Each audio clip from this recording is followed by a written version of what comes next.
Won't you listen to reason? Will you open your eyes?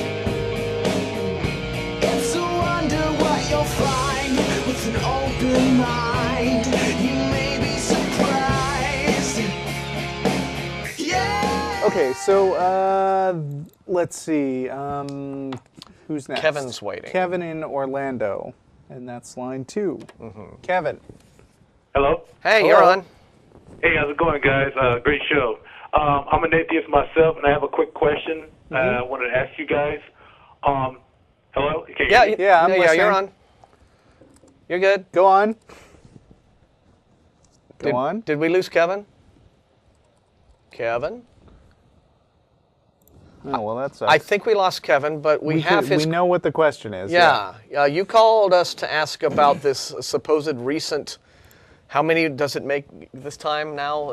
Noah's Ark has now been discovered something like 36 times. I don't know. There was an incident in Turkey where there was an actual. I mean, this was like decades ago, but there was a guy who was an actual deliberate fraud. He got this wood, Right. and then he like boiled it or something to make it look old, and then he took it to some organization that looks up. That tries to justify these Christian stories. Sure. And then, even after he said it was a hoax, they didn't say anything. Right. I mean, they wouldn't let scientists examine it. Now, this time around, And of course, it's sources like Fox News and WorldNet Daily are reporting on this. No legitimate news outlet is reporting on this. Right. But apparently, earlier this week, there was yet another discovery of what the discoverers are claiming is Noah's Ark on a mountain in Turkey, and they've supposedly. This is interesting. They've carbon dated it to 4,800 years old. This is the claim. Yeah. So isn't it now they interesting- believe. Yeah, isn't it interesting? Now suddenly, carbon dating is something that Christians accept, right? I mean, you try to show them fossils, and you try to show them all different sorts of archaeological proof and paleontological evidence for. Well, this is how we date dinosaurs, and this is how we date the strata. And they say, oh, well, that's just fake. It didn't work. And then, but Right, oh and no, they- when it comes And to then they say, don't you know that carbon dating has been proven to be completely unreliable? Yeah. Why, there was this rock that I dug up 10 minutes It's like- ago, and it was 70 trillion years old. It's like when you carbon date the the Shroud of Turin to to demonstrate that the cloth doesn't go back much farther than say the 13th, 14th century. Then carbon dating is a fraud. Right. But when it comes to but suddenly it's not a fraud now when it's their ark. Yeah. Here's the thing. Discoveries like the Shroud of Turin and Noah's Ark are really great ways that you can witness this odd sort of love-hate relationship that fundamentalist Christians have with science, right? I mean, on the one hand, they really disdain science because it's science's job, essentially, to piddle all over their beliefs, right? They have, whatever their religious, teaching tells them about the history of the world and where people came from or this, that, or the other thing. Along comes science with all of its, research and its evidence and everything else. And sticks its little willy right in the middle of it all and spoils the fun. So they really have this disdain for science, but at the same time they recognize, well, in a contemporary, modern, rationalist culture, rationalist society, you kind of have to have some scientific backing because that's how you're legitimate, right? That's It's a lot like what I was saying when I went to Peoria a few weeks ago and got to lecture and basically do sort of a live version of the Atheist Experience with Matt. One of the things that I brought up in my talk was, they used to think, the Egyptian culture used to think they knew the answer to why the sun moves across the sky. It's because Ra carries it in his barge. And I said, well, I don't want to seem closed-minded here. How many of you guys think that Ra carries the sun around in his barge? And, the thing is, these answers eventually fall out of favor. And, I mean, people eventually wind up at the scientific answer. The scientific answer has general credibility among people, even if they don't want to deny it. I mean, even if they do want to deny it.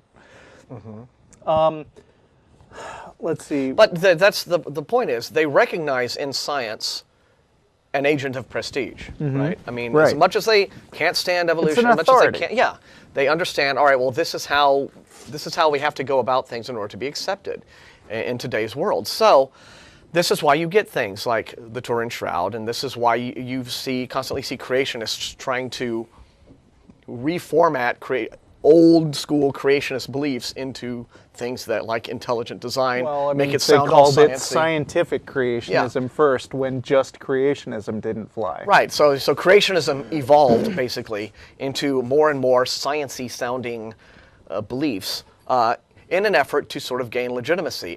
But at the same time, they always wanted to bypass the actual scientific method, Right. which is experimentation, peer review, have it, and just have it legislated directly into the classrooms without having had any Right. of their So- ID go through the actual process of rigor that you have to go through to say, oh yeah, this really works and there's evidence to back it up. So in this particular story, case in point, Right. there was a group of Christians that held a news conference to announce that they were 99.9% sure that we had found Noah's Ark.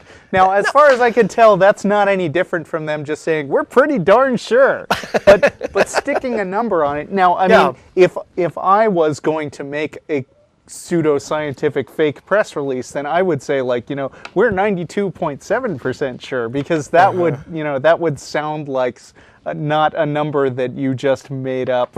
Yeah, well, you sound like you spent a little more time making it up, thinking about it to make it up than.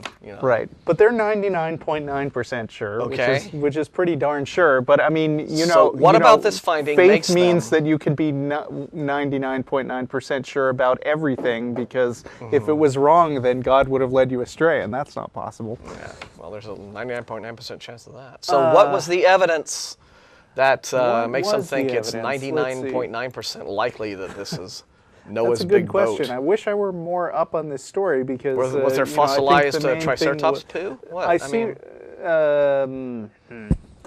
Maybe of course, this is Having a hard Fox time News finding that that, I'm yeah. coming from. Okay, so it's not actually a news article. Yeah, but I see that Dr. John Morris, who I believe is the spawn of Henry Morris, who Okay. made up the term scientific creationism, is the lead archaeologist at the Institute for Creation Research. Yeah, that's the one.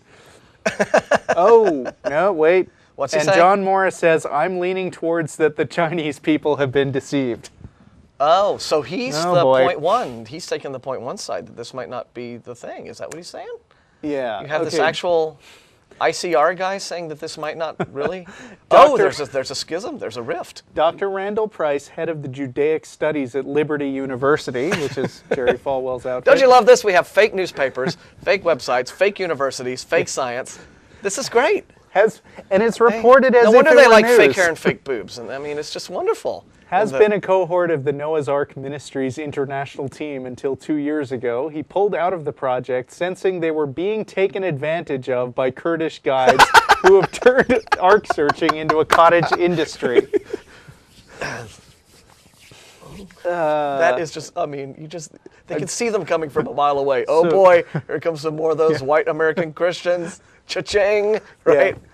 Yeah. So Quick, go get the wood bits. So Randall Go get Price, who was in this thing up until 2 years ago, by the way, this is a more recent story than the big press release. This, Oh, okay. I just looked up the last thing I could find. Price said, I think we can't rule out the possibility that this is a hoax, because a lot of the things that happen in that region of the world, and especially with the Kurdish guides that are involved, are designed to extract money from gullible people. Oh. Folks, religious discoveries in a nutshell. Yeah. Okay. Well, even if let's say, setting aside the whole little problem that all of the creationists who believe in Noah's Ark, that believe that it was actually settled on Mount Ararat in Turkey, haven't really understood their scriptures very well, because the scriptures don't actually say that the boat came to rest on Mount Ararat. It says that it came to rest on a mountain in a land called Ararat. Okay. Which is one of those weird semantic things, but at the same time, how would you know it was Noah's Ark? Even if you found a boat. Let's say that you went up a mountain and you found a boat, and maybe it was even a pretty big boat. Well, how would you know it was that boat, right? I mean, would you expect to find registration papers in the glovey or what? Saying it's Noah's? Would you expect to see a plaque? Yeah. Or graffiti, or how would, I mean... I don't know. It's just wonderful, wonderful. Okay, so next we got...